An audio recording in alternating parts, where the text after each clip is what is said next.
Hello guys and welcome back to Exposure Academy. So we are here to do the lecture 7 as part of the basic principles which we have started as the Wilson Walker summary series. ठीक है, तब तक हमने बहुत सारे ऐसे basics SOPs पढ़े, हमने systematic and random errors के बारे में पढ़ा. And today in this lecture we are going to discuss about the assessment of the performance of the analytical method. तो कोई भी आप एनालिटिकल मेथड लेते हो उसको हम कैसे एसेस करें कि हाँ हमने जो मेथड चूज किया है वो आपका सही है. ठीक है, okay. So all analytical methods, it can be characterized by a number of indicators which will define the selected method performs under specified conditions. ऐसा नहीं होना चाहिए कि guys ही आप 10 लोग के साथ काम कर रहे हैं, आपके 10 कलीग हैं, उन्होंने जो मेथड चूज किया आप भी वही चूज करें. It's not necessary that for your questions, for your experiment, the same analytical method is going to work. Different हो सकता है. ठीक है. So, knowledge of these performance indicators allows the analyst to decide whether or not the method is good for the particular application or not. And the major performance indicators are the precision, also called as the impression and the variability. Okay, so precision cheez kya hai? Let's talk about it. So it's a measure of the reproducibility of a particular set of analytical measurements on the same sample of the test analyte. यानी कि आप उसको जितने बार भी repeat कर रहे हैं, क्या आपको वही रीडिंग्स या वही वैल्यूज मिल रही है या नहीं मिल रही है, that is your precision. Like how precise is your method और how precise is your handling so that you get the same values again and again on repetition. If the replicated values agree closely with each other, the measurements are said to be of high precision or low imprecision. यानी कि गलत जो रहता है, मतलब जो कम होना चाहिए वो आपका कम ही है. Now, in contrast, if the values diverge, the measurements are said to be of low precision or high imprecision. ये आपका opposite word है. Okay. Now, in analytical biochemical work, the normal aim is to develop a method which has got the high precision as possible within the general objectives of the investigation. So the precision commonly varies of the analytical range and over periods of time. Of course, आज जो आपने experiment किया है, कल वो आपको same value नहीं देगा. आपका handling error रहता है, machine error रहता है, time fluctuations रहते हैं, ये सब matter करते हैं in order to get the precise values. As a consequence, precision may be expressed as either within batch और between the batch. यही मैं आपको बता रही थी. अगर आप आज एक एक्सपेरिमेंट करते हैं, कल आप दूसरा एक्सपेरिमेंट करेंगे तो प्रिसिशन वैल्यू जो रहेगी वो आपकी वेरी कर जाएगी. सो विद इन बैच मतलब जो आपने आज लगाया है एक्सपेरिमेंट, उसी में ही जब आप ट्रिप्लिकेट करोगे तो उसमें भी आपको वेरिएबिलिटी दिखेगी. So within batch precision is the variability when the same test sample is analyzed repeatedly during the same batch of the analysis on the same day. Between the batch क्या होगा, जो आपने over period of time किया, यानी कि आपने एक हफ्ते बाद किया है, दूसरे हफ्ते में किया है. Since there is more opportunity for the analytical conditions to change for the assessment of between batch precision, it is the higher of the two types of assessment. Now, results. Results that are of high precision may nevertheless be a poor estimate of the true value because of the presence of unidentified errors. So the term imprecision is preferred in particular by clinical biochemists since they believe that it best describes the variability that occurs in the replicated analysis. एक ही चीज है, आप precision बोलो या impression बोलो, high precision बोलोगे या फिर low impression बोलोगे. ठीक है. Now let's talk about the another term, that is accuracy, which is also called the trueness or the trueness of the value, which is not bias and inaccuracy. Guys, आपको यहाँ पे confuse नहीं होना है. Precision अलग meaning है and accuracy अलग meaning है. ठीक है. So this is the difference between the mean of a set of analytical measurements on the same sample of test and the true value of the test sample.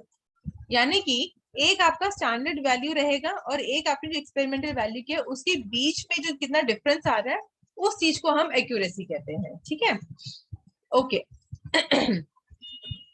As previously pointed out, the true value is normally unknown except in the case of standard measurements.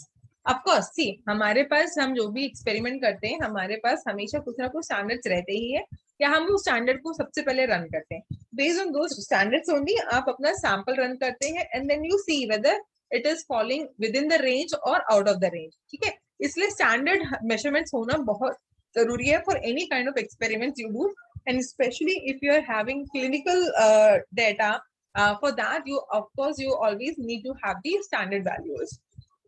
Otherwise, you cannot say that this particular enzyme activity was high or low. जैसे कि आपने कभी blood sample भी दिया होगा test के लिए, वो एक रेंज देते हैं, उस रेंज में अगर आपका बैठ रहा है देन यू आर नॉर्मल, अगर if it is below the range और out of the range then we say that there is some problem with the blood sample, so you need more test to finalise like आपको किस तरह की problems है. ठीक है. So in other cases accuracy has to be assessed indirectly by use of an internationally agreed reference method or by the use of external quality assessment schemes, which is the by the use of the stats. ठीक है, population stats. Now let's talk about the detection limit. हमने precision मतलब क्या है पढ़ा, accuracy मतलब क्या है पढ़ा. Now let's talk about the detection limit. It is the smallest concentration of the test analyte that can be distinguished from zero with a defined degree of confidence. So what does it mean, guys? इसका मतलब ये है, it is the minimum amount of your sample. ठीक है, minimum amount of your sample which can be detected. उससे कम रहा so it will be taken as zero by the machine और बाय द एलाइसा किट जो भी हो गया. ठीक है, सो एटलीस्ट इतना सैंपल होना चाहिए कि वो डिटेक्ट हो जाए and so that you can get a reaction. Suppose coloured reaction आता है तो इतना तो होना चाहिए so that you can get certain changes in the color so that the machine can understand the difference from the control and you can get a defined value. So concentrations below that will be taken as zero. Okay. All methods have their own individual detection limits for a given analyte, and this may be one of the factors that influence the choice of a specific analytical method for a given study. ठीक है, for example Bradford हो गया, Lowry हो गया, ये सारे क्या है आपके प्रोटीन मेजरमेंट्स के लिए है. एंड द डिटेक्शन लेवल क्या है आपका 20, 10 एंड 0.5 माइक्रोग्राम प्रोटीन पर ml रेस्पेक्टिवली. यानी कि ब्रैडफोर्ड में सबसे कम हम 20 ले सकते हैं, लाउरी में हम 10 ले सकते हैं और बेसिकोनिक एसिड में हम यानी कि 0.5 माइक्रोग्राम प्रोटीन ले सकते हैं. इतना कम हम ले सकते हैं, इससे कम रहा तो क्या होगा, it will not be detected, वो आपका ब्लैंक में चला जाएगा. ठीक है, and your sample it will show that it does not have the protein even though उसमें कम से कम 0.1 माइक्रोग्राम होगा. Protein is present but the machine और but the assay is not going to read them. ठीक है. So in clinical biochemical measurements sensitivity is often defined as the ability of the method to detect the analyte without giving any false negative. Okay. Now let's talk about the range. So this is the range of concentration of the test analyte that can be measured reproducibly, the lower end of the range being the detection limit. In most cases, it is defined by the calibration curve. हम जब भी कोई भी analysis करते हैं, for example आपका Bradford lorry भी हो गया, तो हम सबसे पहले उसमें कैलिब्रेशन कर्व या स्टैंडर्ड रन करते हैं. ठीक है, okay. Now let's talk about the analytical specificity. It is a measure of the extent to which other substance that may be present in the sample of the test analyte may interfere with the analysis and therefore will give you the false value. यानी कि ऐसा होना चाहिए कि आपका sample जो है वो सिर्फ आपके टेस्ट जो आपके जो रिएजेंट है उसी से ही रिएक्ट करे. अगर कोई और चीज उसमें प्रेजेंट है तो it will interfere and it will give you wrong values. ठीक है, तो कोई भी और कंटामिनेंट्स प्रेजेंट है उसके वजह से आपको रीडिंग्स गलत नहीं मिलनी चाहिए. A simple example is the ability of a method to measure glucose in the presence of other hexose like mannose and galactose. Clinical biochemical measurements selectivity is an index of the ability of the method to give consistent negative result for known negatives. Now talking about the sensitivity, it is a measure of the change in response of the method to define a change in the quantity of the analyte present. In many cases, it is expressed as the slope of the linear calibration curve. जो भी आपका curve आएगा, उसमें जो slope रहता है वो आपको बताएगा एनालिटिकल सेंसिटिविटी के बारे में. इतना कुछ खास ऐसे फॉर्मूला वाइज आपको याद रखने की जरूरत नहीं है. You just guys need to understand like when to use what.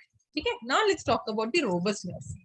It is a measure of the ability of the method to give the consistent result. चाहे कितना भी आपको small changes आ जाए आपकी pH में, temperature में, but it should be able to give you the result. Okay. Now, so for routine analysis, robustness of a method is an important practical consideration. तो आप कितना भी आप काम कर ले, कितने भी आप graphs run कर ले, you should always get a result out of that. Now, these performance indicators are established by the use of well-characterized tests and reference analyte samples. ठीक है, So the order in which they are evaluated will depend on the immediate analytical priorities. जैसे कि आपको सबसे पहले specificity होनी चाहिए, detection होना चाहिए, फिर एक range होना चाहिए. So all these will come under this. Once a method is in routine, next what will happen? Every time you're going to use this same analytical method for run or to carry out your further experiments. ठीक है guys? So this is what is important in this session, what we have discussed. आज हमने क्या पढ़ा? The difference between the precision, accuracy क्या है, analytical sensitivity, detection limit, ये सारी चीजें क्या है, ये आपको सब समझ में आना चाहिए. Then only you can do certain biochemical reactions in the lab. ठीक है? ऐसा नहीं है कि blindly आपके senior use करते तो आपको भी वही use करना है. Because you are going to work on different topic. And your seniors have worked on different topics. तो ऐसा नहीं है जो उन्होंने किया है वही चीज आपको करनी है. So you need to standardize your own protocols, your own methods for your future experiments. Guys, I hope this series is going to be helpful for you to understand how practically you need to be thorough in order to start your research life or when you enter your PG life. Okay? So I really wish these lectures are going to help you in understanding the concepts and building your research ability before you start your PG life.